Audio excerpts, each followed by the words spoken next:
the First World War. It starts with literally horses and carriages and ends with tanks. So it's the moment where modern war, you could argue, begins. From the very beginning, I felt this movie should be told in real time. Every step of the journey, breathing every breath with these men, felt integral. And there is no better way to tell this story than with one continuous shot. 3, 2, 1, go, go!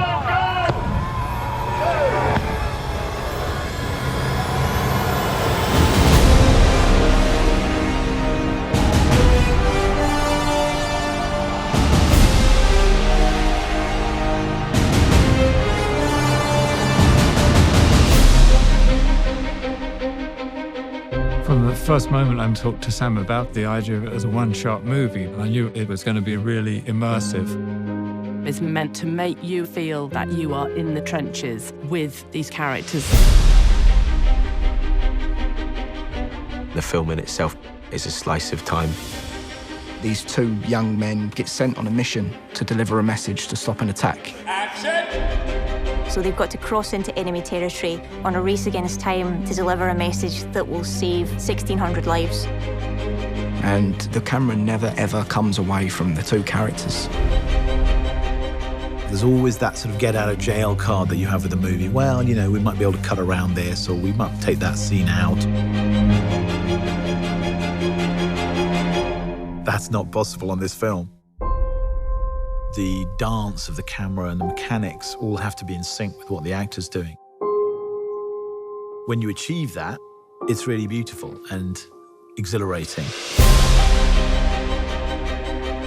Sometimes you have a camera being carried by an operator, hooked onto a wire, and the wire carries it across more land, and it's unhooked again. That operator runs with it, then steps onto a small jeep, which carries him another 400 yards, and he steps off it again and goes round a corner.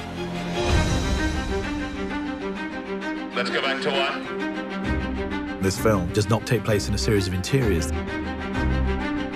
This is endless exteriors. No location ever repeats, so you're constantly moving through landscapes.